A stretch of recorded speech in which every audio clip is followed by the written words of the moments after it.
NASA के ये दो एस्ट्रोनॉट सुनीता विलियम्स और बुश विल्मोर पिछले 8 महीनों से इंटरनेशनल स्पेस स्टेशन के अंदर फंसे हुए हैं। और ऐसा तो नहीं है कि नासा ने उनको वापस लाने की कोशिश नहीं की होगी, यहाँ तक कि उनका बोइंग का स्टार लाइनर स्पेसक्राफ्ट भी उनको वापस लाने में फेल हो गया, क्योंकि उस स्पेसक्राफ्ट के अंदर कुछ टेक्निकल इश्यूज आ गए, इसलिए उनकी रिटर्न जर्नी फेल हो गई। लेकिन अब नासा ने एक बड़ा ही सेफली और तगड़ा प्लान फाइनल किया है उनको धरती पर वापस लाने के लिए। देखिए, इस मिशन को स्पेसएक्स के क्रू ड्रैगन कैप्सूल के द्वारा अंजाम दिया जाएगा, जो कि एक टेस्टेड और एक रिलायबल स्पेसक्राफ्ट है। देखिए, 11 फरवरी को नासा ने ये ऑफिशियली अनाउंस कर दिया है कि जो उसने अपने क्रू 10 मिशन के लिए जो स्पेसक्राफ्ट कैप्सूल फाइनल किया था, अब उसने उसको रिप्लेस कर दिया है स्पेसएक्स के क्रू ड्रैगन कैप्सूल से। देखिए, पहले तो इस मिशन को लॉन्च करने की डेट 22 मार्च थी, लेकिन अब घटाकर 12 मार्च कर दी है। लेकिन स्पेस स्टेशन से वापस धरती तक आने का सफर आसान नहीं होने वाला है, क्योंकि एटमॉस्फेरिक री एंट्री के दौरान extreme temperature, high speed descent और जीरो ग्रेविटी का इम्पैक्ट जो फिजिकल बॉडी पे पड़ेगा, वो एक बहुत बड़ा चैलेंज है एस्ट्रोनॉमर्स के लिए। और ये वापसी मिशन आखिर कितना ज्यादा सेफ होने वाला है, इन सभी सवालों का जवाब आपको इस वीडियो के अंदर मिलेगा, इसलिए वीडियो को एंड तक जरूर से देखना। तो चलिए वीडियो की शुरुआत में सबसे पहले जान लेते हैं कि दोनों एस्ट्रोनॉट्स को वापस लाने के लिए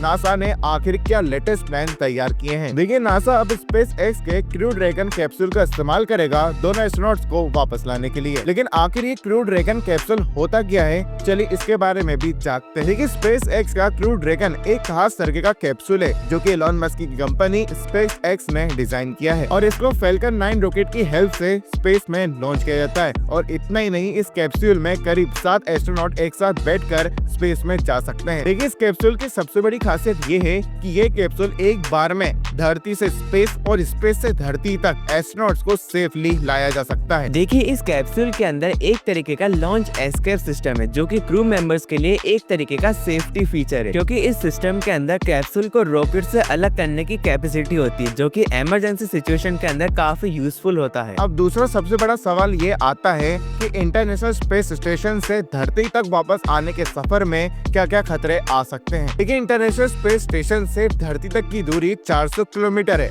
और हमारे अर्थ से एटमॉस्फेयर की दूरी 100 किलोमीटर। देखिए, स्पेस स्टेशन से धरती तक वापस आने में करीब 3 से 4 घंटे का समय लगता है, और स्पेस क्राफ्ट जब स्पेस स्टेशन से निकलेगा, उसके बाद अर्थ के एटमॉस्फेयर में एंटर करेगा, और इसी पॉइंट को री एंट्री कहा जाता है। और यही री एंट्री वाली प्रोसेस सबसे ज्यादा खतरनाक साबित हो सकती है। अब अगला सवाल ये आता है कि 8 महीनों के बाद स्पेस से धरती पर आने के बाद एस्ट्रोनॉट्स को क्या क्या परेशानियां आ सकती हैं। देखिए, जब भी कोई एस्ट्रोनॉट स्पेस से धरती पर वापस आता है, तो उसके शरीर के अंदर कई सारे बदलाव होते हैं। इसके पीछे एक सबसे बड़ा कारण है माइक्रोग्रेविटी का होना, क्योंकि जब 1 मार्च 2016 को अमेरिकन एस्ट्रोनॉट स्पोर्ट के लिए अर्थ पर वापस लौटी थी, तब उनको चलने में बहुत ज्यादा दिक्कतें आ रही थी। इसके पीछे का सबसे बड़ा रीजन तो यही है कि एस्ट्रोनॉट्स माइक्रोग्रेविटी के अंदर हमेशा उड़ते रहते हैं, वो नीचे सही से चल नहीं पाते, जिससे उनके मसल्स काफी ज्यादा वीक हो जाते हैं। और एक ऐसा ही थोड़ा डिफरेंट इंसिडेंट एक और एस्ट्रोनॉट के साथ हुआ था 21 सितंबर 2006 में। तब वो अपने 12 दिन के एक स्पेस मिशन से लौटी थी, और उस टाइम पर उनके लिए एक वेलकम सेरेमनी अनाउंस की गई थी, और जब वो अपने स्टेज के ऊपर खड़ी थी, तब वो खड़े खड़े ही गिर गई थी। इसके पीछे का रीजन है हमारा वेस्टिबुलर सिस्टम, जो हमारी बॉडी को बैलेंस बनाए रखने में मदद करता है, और स्पेस के अंदर ग्रेविटी ना होने की वजह से ये सिस्टम वहाँ पर वीक पड़ जाता है। और स्पेस से धरती पर वापस आने के बाद एस्ट्रोनॉट्स के लिए सबसे बड़ा खतरा ये बन जाता है कि उनकी आंखें बहुत ज्यादा वीक हो जाती है, यानी कि उनको दिखाई देना कम हो जाता है। क्योंकि ऐसा सेम इंसिडेंट एक कैनेडियन एस्ट्रोनॉट क्रिस हैडफील्ड के साथ हुआ था। उन्होंने ये बताया कि जब वो स्पेस के अंदर रहते थे, तब उनको ये नोटिस किया कि उनकी दोनों आंखों के अंदर कुछ दिक्कतें हो रही हैं। देखिए, जीरो ग्रेविटी के अंदर हमारे शरीर का जितना भी सारा लिक्विड होता है, वो हमारे सिर की तरफ बढ़ना शुरू कर देता है, जिसकी वजह से हमारी आंखों के पीछे प्रेशर पड़ता है, और इस पूरी प्रोसेस को space flight associated neuro ocular syndrome कहते हैं। और यही same health issue Sunita Williams और बुश विल्मोर में हुए,